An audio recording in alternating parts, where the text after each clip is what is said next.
Hi friends, ಎಲ್ರಿಗೂ ಕೂಡ ನಮಸ್ತೆ. ಇವತ್ತಿನ ವಿಡಿಯೋದಲ್ಲಿ ನಾವು KCET ಏನು ಆಪ್ಷನ್ ಎಂಟ್ರಿನ ಏನು ಓಪನ್ ಇದೆಯೋ ಯಾವ ರೀತಿ ಆಪ್ಷನ್ ಎಂಟ್ರಿನ ಮಾಡೋದು, ಕೋರ್ಸ್ ತಗೊಂಡ್ರೆ ಯಾವ ರೀತಿ ಅಥವಾ ಕಾಲೇಜಸ್ನ ತಗೊಂಡ್ರೆ ಯಾವ ರೀತಿ ಅಂತ ನಾನು ನಿಮಗೆ ಒಂದಿಷ್ಟು ಡೀಟೇಲ್ಸ್ ಆಗಿ ಹೇಳ್ತಾ ಇದ್ದೀನಿ ಈ ವಿಡಿಯೋದಲ್ಲಿ. ಯಾವ ರೀತಿ ಲಾಗಿನ್ ಮಾಡೋದು ಕೂಡ ಯಾವ ರೀತಿ ಓಪನ್ ಮಾಡಬೇಕಾಗುತ್ತೆ, ಪೇಮೆಂಟ್ನು ಮಾಡಬೇಕಾಗುತ್ತೆ ಅಂತ.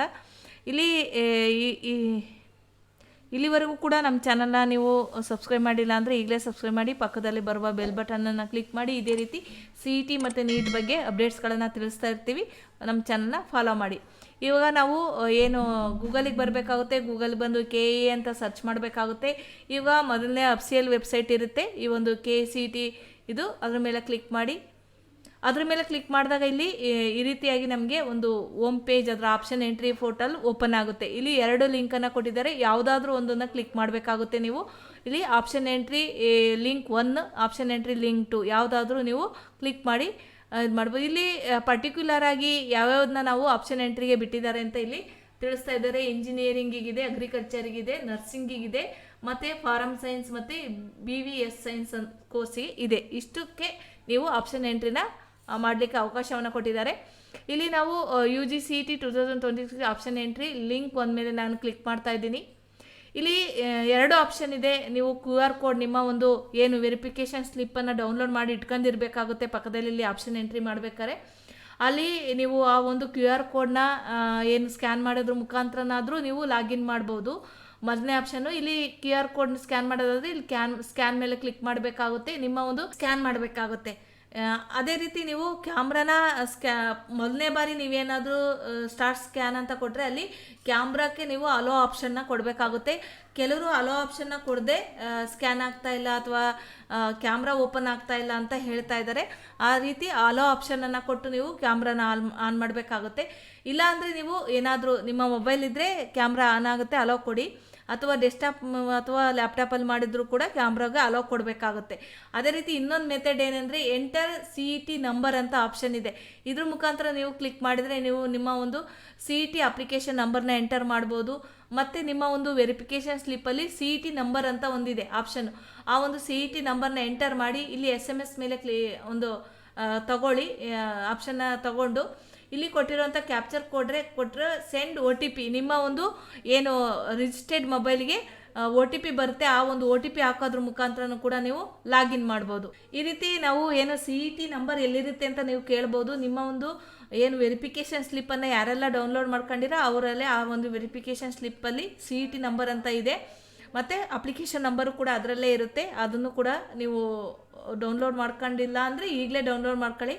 ಯಾರೆಲ್ಲ ಡೌನ್ಲೋಡ್ ಮಾಡ್ಕೊಂಡಿಲ್ಲ ಅವರು ಕಂಪಲ್ಸರಿ ಡೌನ್ಲೋಡ್ ಮಾಡ್ಕೋಬೇಕಾಗುತ್ತೆ. ಯಾಕೆಂದರೆ ಆಪ್ಷನ್ ಎಂಟ್ರಿ ಇಲ್ಲ ಅಂದರೆ ಓಪನ್ ಆಗಲ್ಲ. ಯಾರೆಲ್ಲ ವೆರಿಫಿಕೇಷನ್ ಸ್ಲಿಪ್ ಬಂದಿಲ್ಲ ಅವರು ನೀವು KEA ಒಂದು ಕಾಂಟ್ಯಾಕ್ಟ್ ನಂಬರ್ಗೆ ಕಾಂಟ್ಯಾಕ್ಟ್ ಮಾಡಿ, ಆ ಒಂದು KEA ಇವ್ರಿಗೆ ಪ್ರಾಧಿಕಾರಿಗೆ ಫೋನ್ ಮಾಡಿ ಏನು ನಿಮ್ಮ ಒಂದು ಡೀಟೇಲ್ಸ್ ಇದೆ ಅವ್ರಿಗೆ ಕೊಡಿ, ಏನೆಲ್ಲ ತಪ್ಪಾಗಿದೆ ಅಂತ ಅವರು ನಿಮಗೆ ಒಂದು ಸಜೆಷನ್ನ ಕೊಡ್ತಾರೆ. ಅದ್ರ ಪ್ರಕಾರ ನೀವು ಮಾಡಿ ನಿಮ್ಮ ಒಂದು ವೆರಿಫಿಕೇಷನ್ ಸ್ಲಿಪ್ಪನ್ನು ಡೌನ್ಲೋಡ್ ಮಾಡ್ಕೊಳ್ಳಿ. ವೆರಿಫೈ OTP ಮೇಲೆ ಕ್ಲಿಕ್ ಮಾಡೋಣ. ವೆರಿಫೈ OTP ಮೇಲೆ ಕ್ಲಿಕ್ ಮಾಡಿದಾಗ ಈ ರೀತಿ ನಮಗೆ ಓಪನ್ ಆಗುತ್ತೆ, ಇಂಪಾರ್ಟೆಂಟ್ ನೋಟಿಸ್ ಅಂತ. ಅದನ್ನ ಓದ್ಕೊಳ್ಳಿ. ಐ ಅಂಡರ್ಸ್ಟ್ಯಾಂಡ್ ಅಂತ ಏನು ಆಪ್ಷನ್ ಇದೆಯಲ್ಲ ಅದ್ರ ಮೇಲೆ ನಾವು ಕ್ಲಿಕ್ ಮಾಡಬೇಕಾಗುತ್ತೆ. ಇಲ್ಲಿ OTP ಆಪ್ಷನ್ ಮೇಲಾದರೂ ಲಾಗಿನ್ ಮಾಡಿ ಅಥವಾ QR ಕೋಡ್ ಸ್ಕ್ಯಾನ್ ಮೇಲಾದರೂ ನೀವು ಲಾಗಿನ್ ಮಾಡಿ. ಈ ರೀತಿ ಅಂಡರ್ಸ್ಟ್ಯಾಂಡ್ ಮೇಲೆ ಕ್ಲಿಕ್ ಮಾಡಿದಾಗ ಈ ರೀತಿ ಓಪನ್ ಆಗುತ್ತೆ. ಇಲ್ಲಿ 750ನ ಪೇ ಮಾಡಬೇಕಾಗುತ್ತೆ. ಅಲ್ಲಿ ಪೇ ನಾವು ಅಂತ ಏನು ಆಪ್ಷನ್ ಇದೆ ಅದ್ರ ಮೇಲೆ ನಾವು ಕ್ಲಿಕ್ ಮಾಡಬೇಕಾಗುತ್ತೆ. ಅದ್ರ ಮೇಲೆ ಕ್ಲಿಕ್ ಮಾಡಿದಾಗ ಪೇಮೆಂಟ್ ಆಪ್ಷನಿಗೆ ಹೋಗುತ್ತೆ. ಇಲ್ಲಿ UPIನಾರ ತೊಗೊಳ್ಳಿ, ಕ್ರೆಡಿಟ್ಸ್ ಕಾರ್ಡ್ ಮೇಲೆ ತೊಗೊಳ್ಳಿ, ನೆಟ್ ಬ್ಯಾಂಕಿಂಗ್, ನಿಮಗೆ ಯಾವ ಆಪ್ಷನ್ ಬೇಕೋ ಆ ಆಪ್ಷನ್ ಮೇಲೆ ನೀವು ಪೇಮೆಂಟ್ನ ಮಾಡಿ. ಪೇಮೆಂಟ್ ಮಾಡಿದ ಮೇಲೆ ಸಕ್ಸಸ್ಫುಲಿ ಬರುತ್ತೆ. ವೆಯ್ಟ್ ಮಾಡಬೇಕಾಗುತ್ತೆ. ನಾವಿಲ್ಲಿ ಪೇಮೆಂಟ್ ಮಾಡಿದಾಗ ವೆಯ್ಟ್ ಮಾಡಿದ್ಮೇಲೆ ಈಗ ನಮಗೆ ಒಂದು ರೆಸಿಪ್ಟ್ ಬರುತ್ತೆ, 750 ರೆಸಿಪ್ಟ್ ಬರುತ್ತೆ. ರೆಸಿಪ್ಟನ್ನು ನೀವು ಡೌನ್ಲೋಡಾರ ಮಾಡ್ಕೊಳ್ಳಿ, ಒಂದು PDF ಅಲ್ಲಿ, ಅಥವಾ ನೀವು ಪ್ರಿಂಟರ ತೆಗೆದು ಇಟ್ಕೊಳ್ಳಿ. ಅದಾದಮೇಲೆ ನೀವು ಅಲ್ಲಿ ಹೋಮ್ ಪೇಜ್ ಅಂತ ಮೇಲ್ಗಡೆ ಏನಿದೆ ಅದರ ಆಪ್ಷನ್ ಮೇಲೆ ನಾವು ಕ್ಲಿಕ್ ಮಾಡಿ. ಆಪ್ಷನ್ ಎಂಟ್ರಿ ನಮಗೀಗ ಈ ರೀತಿ ಡ್ಯಾಶ್ ಬೋರ್ಡಲ್ಲಿ ಇರುತ್ತೆ. ಕ್ಯಾಂಡಿಡೇಟ್ಸ್ ಆಪ್ಷನ್ ಎಂಟ್ರಿ, ನಿಮ್ಮ ಒಂದು 750 ರುಪೀಸ್ನ ನೀವು ಪೇ ಮಾಡಿದ ಮೇಲೆ ಈ ರೀತಿಯಾಗಿ ನಮಗೆ ಕ್ಯಾಂಡಿಡೇಟ್ ಆಪ್ಷನ್ ಎಂಟ್ರಿ ಅಂತ ಓಪನ್ ಆಗುತ್ತೆ. ಅದ್ರ ಮೇಲೆ ನೀವು ಕ್ಲಿಕ್ ಮಾಡಿ. ಆಪ್ಷನ್ ಎಂಟ್ರಿ ಮೇಲೆ ಕ್ಲಿಕ್ ಮಾಡಿದಾಗ ಕ್ಯಾಂಡಿಡೇಟ್ಸ್ ಆಪ್ಷನ್ ಎಂಟ್ರಿ ಮೇಲೆ ಕ್ಲಿಕ್ ಮಾಡಿದಾಗ ಈ ರೀತಿ ಒಂದಿಷ್ಟು ಟರ್ಮ್ಸ್ ಆ್ಯಂಡ್ ಕಂಡೀಷನ್ ಇರುತ್ತೆ, ನೀವು ಓದ್ಕೋಬೇಕಾಗುತ್ತೆ. ಓದ್ಕೊಂಡು ಅಗ್ರಿ ಮೇಲೆ ಕ್ಲಿಕ್ ಮಾಡಿ. Agri and proceed option entry ಮೇಲೆ ಕ್ಲಿಕ್ ಮಾಡಿ.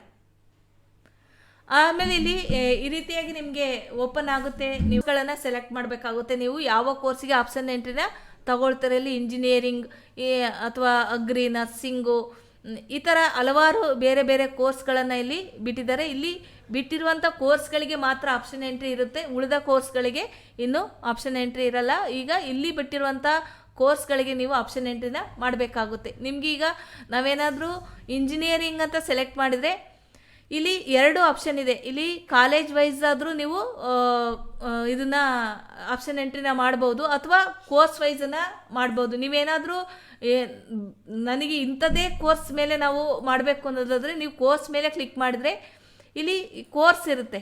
ಇಲ್ಲಿ ಕೋರ್ಸನ್ನು ನೀವು ಅಷ್ಟೇ ಸೆಲೆಕ್ಟ್ ಮಾಡಬೇಕಾಗುತ್ತೆ. ಇಲ್ಲಿ ನೀವು ಒಂದಿಷ್ಟು ಕೋರ್ಸ್ಗಳನ್ನು ಯಾವ ಒಂದು ಕೋರ್ಸನ್ನು ನೀವು ಓದಬೇಕು, ನಿಮಗೆ ಇಂಟ್ರೆಸ್ಟ್ ಇರುತ್ತೋ ಆ ಕೋರ್ಸ್ನ ನೀವು ಕೋರ್ಸ್ ವೈಸ್ ಸೆಲೆಕ್ಟ್ ಮಾಡ್ಬೋದು.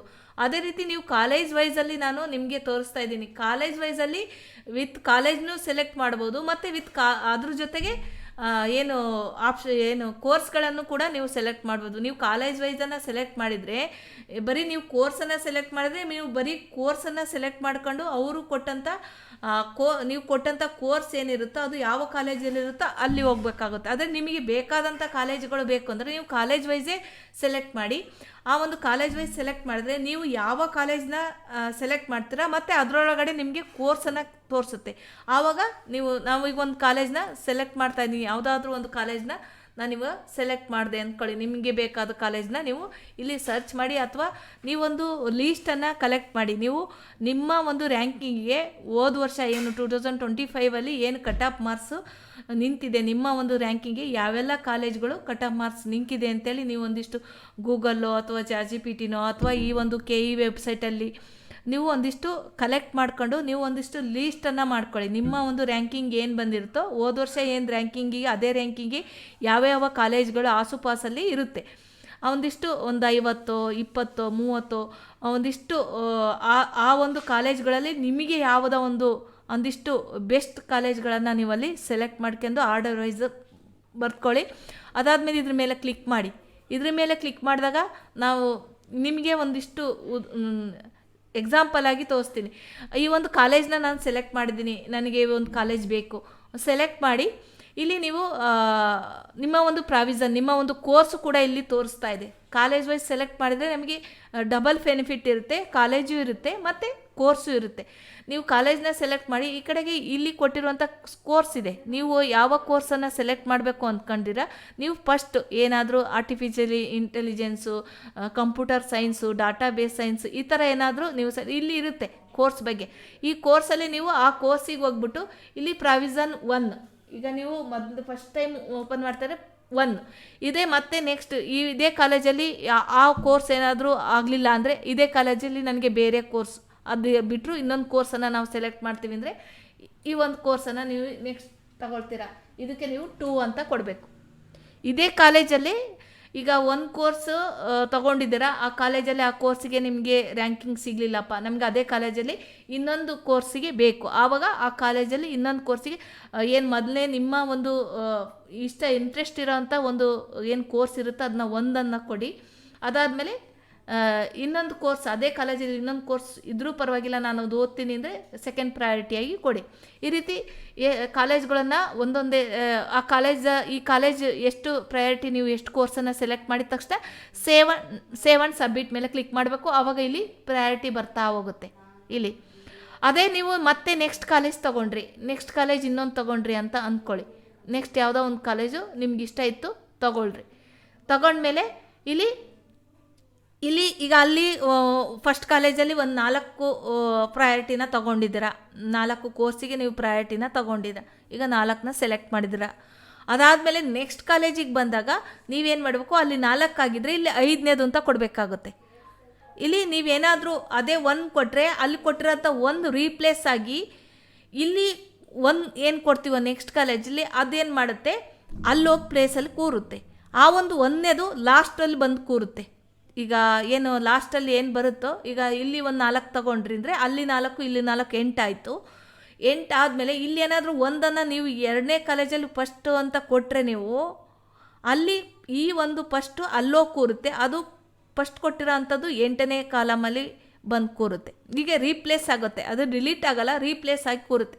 ಈ ರೀತಿ ನೀವು ಕರೆಕ್ಟಾಗಿ 1 2 3 4 ಅಂತಾನೆ ನೀವು ಎಷ್ಟುನಾದರೂ ಆಪ್ಷನನ್ನು ತಗೊಳ್ಳಿ. ಈ ಥರ ಕಾಲೇಜ್ಗಳು ಮತ್ತು ಈ ಥರ ಕೋರ್ಸ್, ನೀವು ಯಾವ ಒಂದು ಕೋರ್ಸನ್ನು ಸೆಲೆಕ್ಟ್ ಮಾಡ್ತಾ ಹೋಗ್ತೀರಾ ಆಯಾ ಕಾಲೇಜಲ್ಲಿ ಆ ಕೋರ್ಸ್ 1 2 3 4 ಆರ್ಡರ್ ವೈಸಲ್ಲೇ ನೀವು ಕೊಟ್ಕೊಂತ ಎಷ್ಟು ಬೇಕಾದರೂ ಎಂಟ್ರಿಗಳನ್ನು ಮಾಡ್ತಾ ಹೋಗಿ. ಈಗ ಇಂಜಿನಿಯರಿಂಗ್ ಮುಗೀತು, ಇದನ್ನ ನೀವು update save and update successfully ಅಂತ ಕೊಟ್ರಿ, ಅದಾಯಿತು. ಈಗ ನೀವೇನು ಮಾಡ್ತೀರಾ, ಈಗ ನಾನು ಬೇರೆ ಕೋರ್ಸನ್ನು ತಗೊಳ್ಬೇಕು, ಈಗ ನಾನು ಈಗಾಗಲೇ ಅಪ್ಡೇಟ್ ಆ್ಯಂಡ್ ಸಕ್ಸಸ್ಫುಲಿ ಕೊಟ್ಬಿಟ್ಟೆ ಅಂತ ಅಂದ್ಕೊಳ್ಳಿ.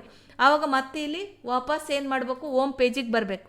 ಹೋಮ್ ಪೇಜಿಗೆ ಬಂದು ನೀವು ಯಾವುದೇ ಒಂದು ಎಂಟ್ರಿನ ಮಾಡಿದ ತಕ್ಷಣ ಹೋಮ್ ಪೇಜಿಗೆ ಬಂದು ಹೋಮ್ ಪೇಜಿಗೆ ಮತ್ತೆ ಇಲ್ಲಿ ಕ್ಯಾಂಡಿಡೇಟ್ ಆಪ್ಷನ್ ಎಂಟ್ರಿ ಬನ್ನಿ, ಇದು ಅಗ್ರಿ ಮೇಲೆ ಕ್ಲಿಕ್ ಮಾಡಿ ಓಕೆ ಕೊಡಿ. ಅದಾದಮೇಲೆ ನೀವು ಇಲ್ಲಿ ಈಗ ಇಂಜಿನಿಯರಿಂಗ್ ಮುಗೀತು, ಇದು ನನಗೆ ಇಂಜಿನಿಯರಿಂಗ್ ಸಿಗಲಿಲ್ಲ ಅಂದರೆ BSc ಅಗ್ರಿಗೆ ಏನಾರು ಹೋಗಬೇಕು ಅನಿಸುತ್ತೆ, ಆವಾಗ BSc ಅಗ್ರಿ ಇದು 4 ಆಪ್ಷನ್ ಇದೆ. BSc ಅಗ್ರಿಯಲ್ಲಿ ಯಾವ್ದು ಬೇಕು ಅದನ್ನು ನೀವು ಸೆಲೆಕ್ಟ್ ಮಾಡಿ. BSc ಅಗ್ರಿ ಜನರಲ್ ಯಾವುದೋ ಒಂದು ನಿಮಗೆ ಯಾವ ಕೋರ್ಸ್ ನೆಕ್ಸ್ಟ್ ನಮಗೇನಾದರೂ ಇಂಜಿನಿಯರ್ ಸಿಗಲಿಲ್ಲ ಅಂದರೆ ಇದರಲ್ಲಿ ನಾನು ಹೋಗ್ತೀನಿ ಈ ರ್ಯಾಂಕಿಂಗಲ್ಲಿ ಅಂತ ಅಂದ್ಕೊಂಡ್ರೆ ಅದನ್ನು ಸೆಲೆಕ್ಟ್ ಮಾಡಿ. ಅದನ್ನು ಸೆಲೆಕ್ಟ್ ಮಾಡಿದಾಗ ಇಲ್ಲೂ ಕೂಡ ಕೋರ್ಸ್ ಅಥವಾ ಕಾಲೇಜ್ ಎರಡರಲ್ಲಿ ಯಾವುದಾದ್ರೂ ತೊಗೊಳ್ಳಿ. ನೀವು ನಾನು ಈಗ ಕಾಲೇಜ್ ವೈಸ್ ತಗೊಳ್ತಾ ಇದ್ದೀನಿ. ಕಾಲೇಜ್ ವೈಸ್ ತಗೊಂಡ ತಕ್ಷಣ ಇಲ್ಲಿ ಕಾಲೇಜ್ಗಳು ಸೆಲೆಕ್ಟ್ ಆಗ್ತಾ ಹೋಗುತ್ತೆ. ಆ ಒಂದು ಕೋರ್ಸಿಗೆ ಎಷ್ಟು ಕಾಲೇಜ್ ಇರುತ್ತೋ ಅಷ್ಟು ಇಲ್ಲಿ ತೋರಿಸ್ತಾ ಹೋಗುತ್ತೆ. ಈಗ ನಾನೀಗ ಯಾವುದೋ ಒಂದು ಕಾಲೇಜ್ ಸೆಲೆಕ್ಟ್ ಮಾಡಿದಾಗ ಇಲ್ಲಿ ಆ ಒಂದು ಕಾಲೇಜಲ್ಲಿ ಏನು ಕೋರ್ಸ್ ಇರುತ್ತೋ ಅದು ಈಗೇನು ಇಂಜಿನಿಯರಿಂಗ್ ಕಾಲೇಜ್ ಈಗ ಒಂದು 50 ಅಥವಾ 60 ಎಂಟ್ರಿ ಮಾಡಿಬಿಟ್ವಿ. ಕಾಲೇಜ್ ವೈಸ್ ಮತ್ತು ಕೋರ್ಸ್ ವೈಸ್ ಸೇರಿ ತಗೊಳ್ತೀವಲ್ಲಿ 1 2 3 4 ಏನು ಕಾಲೇಜ್ ಫಸ್ಟ್ನೇ ಕಾಲೇಜಲ್ಲಿ 4 ತೊಗೊಂಡಿದ್ದೀವಿ, 2ನೇ ಕಾಲೇಜಲ್ಲಿ 3 ತೊಗೊಂಡಿವಿ, ಈ ಥರ 7 ಆಯಿತು. ಅಥವಾ 3ನೇ ಕಾಲೇಜಲ್ಲಿ 4 ತೊಗೊಂಡಿವಿ. ಈ ಥರ ಲಾಸ್ಟ್ ಒಂದು 50 60 ತೊಗೊಂಡಿರೋ, ಈಗ 60 ತೊಗೊಂಡಿರ. ಈಗ ನಾವು ಅಗ್ರಿಗೆ ಬಂದಿದ್ದೀವಿ. ಅಗ್ರಿಗೆ ಬಂದಾಗ ಏನು ಮಾಡಬೇಕು, ನಾವು ಅಲ್ಲಿ 60 ಕೊಟ್ಟಿದ್ರೆ ಇಲ್ಲಿ 61 ಕೊಡಬೇಕು ನಾವು ಎಂಟ್ರಿನ.